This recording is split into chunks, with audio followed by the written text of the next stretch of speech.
ഒരു ദിവസം ഞാൻ ചെന്നപ്പോൾ കലാഭവൻ കിടക്കുന്നത് ഒരു അതിൻ്റെ കൂടെയുള്ള ഓർക്കസ്ട്രക്കാരും പിന്നെ ഡാൻസേഴ്സ് അങ്ങനെ മെയിൽ ഡാൻസേഴ്സൊക്കെ ഉള്ള ഒരു റൂമിൽ താഴെ ഒരു ബെഡ്ഷീറ്റും ഇതും വിരിച്ച് തലേണ വെച്ചിട്ട് കിടന്നുറങ്ങുന്നുണ്ട്. അപ്പോൾ ഞാനവിടെ ചെന്നപ്പോൾ നമ്മൾ സ്റ്റേജിൽ ഗംഭീരമായിട്ട് പെർഫോം ചെയ്യണം.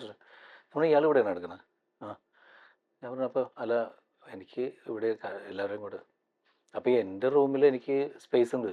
ഞാൻ പറഞ്ഞു അവിടെ നിന്ന് എഴുന്നേക്കാൻ പറഞ്ഞു വരാൻ പറഞ്ഞു പെട്ടിക്കെടുത്ത് എൻ്റെ റൂമിൽ കൊണ്ടു കിടത്തി. അവിടെ നിന്ന് തുടങ്ങിയൊരു ബന്ധം. അത് കഴിഞ്ഞിട്ട് ദില്ലിവാല രാജകുമാരിൽ അഭിനയിക്കാൻ വേണ്ടിയിട്ട് അതിപ്പോൾ അപ്പം മണിക്ക് വേറെ ഹോട്ടലാണ്. അപ്പോൾ ഞാൻ പറഞ്ഞു നീ എൻ്റെ റൂമിൽ കിടന്നോളാൻ പറഞ്ഞു. അങ്ങനെ മണീനെ കൊണ്ടുവന്ന് എൻ്റെ റൂമിൽ ഞങ്ങൾ ഒരു റൂമിലായി. എൻ്റെ അടുത്ത് തന്നെ എടാ ഞാനേ ഇന്ന് പടത്തിൽ അഭിനയിച്ചു ഇങ്ങനെ ഒരു സീൻ എടുത്തിട്ട് ഞാൻ വന്ന സമയത്ത് എൻ്റെ അടുത്ത് ഞാൻ വെറുതെ ആ സീനിൽ നമ്മുടെ ഷിയാസ് കട ചിരിയില്ലേ എന്ന് പറഞ്ഞു അത് ഞാൻ ചിരിച്ചിട്ടുണ്ട് എന്ന് പറഞ്ഞു. എന്നിട്ട് അതെല്ലാവർക്കും ഇഷ്ടമായി. ഞാൻ പറഞ്ഞു നീ ഒരു പണി ഇതൊരു മാനറിസമായിട്ട് എല്ലാ സീൻസിലും ഇത് ചിരിക്കുക.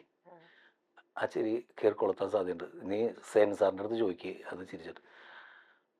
അങ്ങനെ ആ ചിരി ചിരിച്ച് അത് പിന്നെ നമ്മുടെ ഓഡിയോ കാസറ്റ് ചെയ്യുന്ന സമയത്ത് എൻ്റെ അടുത്ത് തന്നെ അടുത്ത ഓഡിയോ കാസറ്റിൽ എനിക്കൊരു ചാൻസ് തരും പാടാമെന്ന് വെച്ച്. അപ്പോൾ ഞാൻ പറഞ്ഞു നമുക്ക് നോക്കാം. അങ്ങനെ വന്ന് മാവേലി കുമ്പത്തിൽ കയറി